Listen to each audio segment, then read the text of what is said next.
Welcome to the Talk Like a Leader podcast, where we explore the mindset, skill set, and habit set of leadership communication. Using these tips, techniques, and tactics, you'll be able to talk like a leader to build better relationships and get more done. Your host is Guy Harris, who has more than 20 years of combined professional and military experience in consulting, coaching, and training in areas like team and interaction dynamics, communication strategies and tactics, as well as emotional intelligence. Take it away, Guy. Hi, this is Guy Harris. Welcome to the Talk Like a Leader podcast. This episode is going to be released on December 24th, 2019. So Christmas Eve in the year 2019.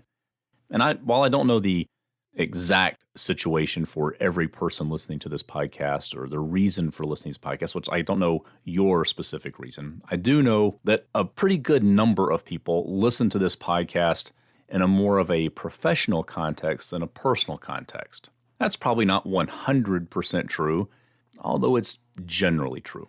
And so in many cases, people are listening to this podcast, this Talk Like a Leader idea, and thinking about how to apply the concepts in their work environment, with their teams, with their coworkers, with their supervisor, with their customers, those kind of things. And the title of today's episode is These Ideas Work with Family Too. The point being that talking like a leader is really something you take with you everywhere, not just what you do in business. So I want to do a little bit of a recap. I'm anticipating that many people listening to this podcast either are or soon will be with family members that they may not see frequently or may not spend a great deal of time maybe with all of them in one place at one time. Maybe see family members individually, but not all in one place at one time when all the family dynamic stuff can start to create conflict and challenges and communication issues.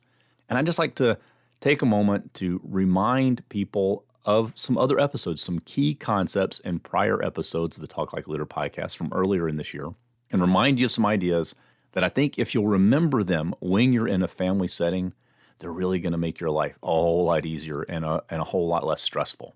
So let's start with some big ideas, and then we'll wind up with kind of the key takeaway as you go forward into Christmas, New Year, time of year, holiday time, when so many people are coming together who don't necessarily see each other regularly on a day-to-day basis. Remember the idea of benign intent. So let's remember that most people don't intend to be offensive or harmful or threatening to you in the way they talk.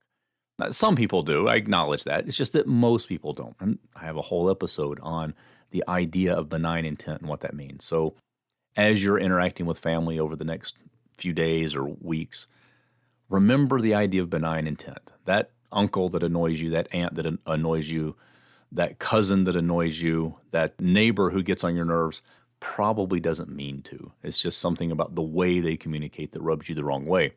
Remember, as you're interacting with your family, to focus on the future. Whatever has happened in the past is in the past.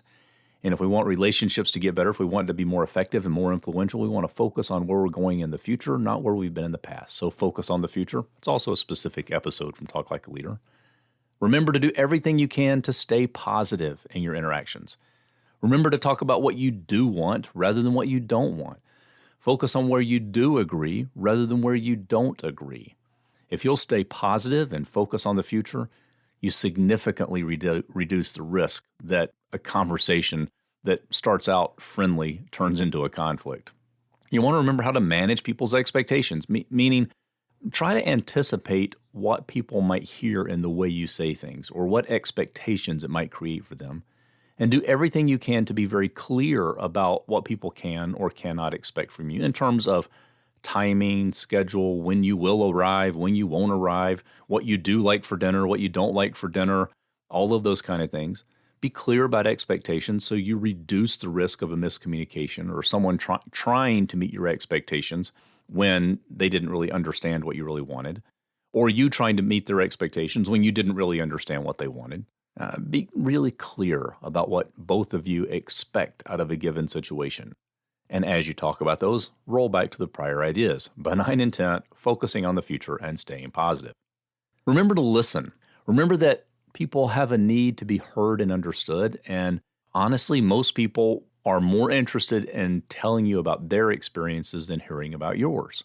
So listen intently, pay attention, care about what people have to say, about what their experiences have been during the weeks or months since you've last seen each other. Remember that they too have a DISC style. I've got several episodes about the DISC style, both understanding the DISC model and understanding how we might unintentionally send or receive threat triggers to and from other people. And think about how that other person perceives and interacts with the world through their DISC filter. Again, the uncle that annoys you, the aunt that annoys you, the cousin or neighbor or brother or mother that annoys you because of their communication style.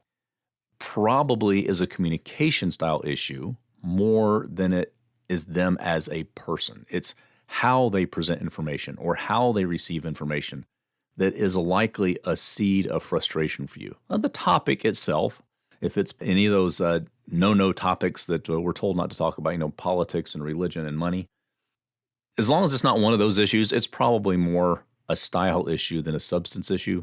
So pay attention to their style. Focus on their style. See if you can understand what their style says about what they need from you so that you can talk like a leader and feed their style rather than challenge it.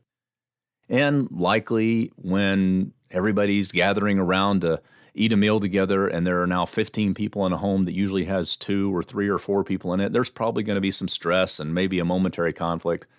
Remember the ways to de-escalate a conflict that we talked about in one episode. Many of those ways are built on the ideas of benign intent, focusing on the future and staying positive and managing expectations. Some of the things I've already said in this episode, and there are specific episodes that talk about those ideas. So remember how to de-escalate the conflict. Remember how to stay focused on where you do agree rather than where you don't agree. Look for common ground rather than look for difference. Probably going to head things off and reduce the things that do come along.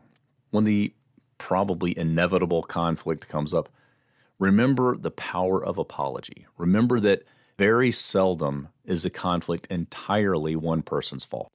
And even if it's mostly your brother's fault or your sister's fault or your mother's fault or your father's fault or your cousin's fault, even if from your perspective it's mostly their fault, probably, if you're honest about it, you did something to contribute to it. I know that's almost always true for me, that I probably did something to contribute to how our communication went wrong. And so remember the power of apology. Remember the power of taking the ownership for what you contributed to the conflict rather than going with the self-justifying, in some ways kind of gratifying approach of shifting blame to the other person. Remember to apologize for your contribution to any miscommunication or misunderstanding or unclear or unmet expectation. And then as you're with family over the holiday season, remember the idea of accepting, approving, and appreciating. Remember that you can pick your business team. You can pick your friends. You can pick your business associates, at least to some extent. You really can't pick your family, and you only get one. Remember to accept, approve, and appreciate those people that have known you the longest and probably will know you the longest. Those people who probably knew you when you were a child and will probably know you when you're in your senior years. Accept, approve, and appreciate. Apply the ideas of talking like a leader. Make talking like a leader part of your everyday repertoire, not just your business repertoire. You'll have better family relationships. And as a side benefit, it'll become so much a habit. It'll become just who you are rather than what you do. So I wish you a joyous holiday season. Look forward to talking with you in the new year. I'll have another episode on New Year's Eve this year. And remember that these ideas work with family too. They're not just business communication ideas. They are human being communication ideas. If you'll remember that, you can talk like a leader.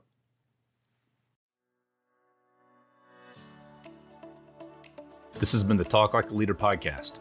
You can listen to this show every week wherever you get your podcast. If you haven't, be sure to subscribe so you never miss an episode. I'm Guy Harris, and thanks for listening.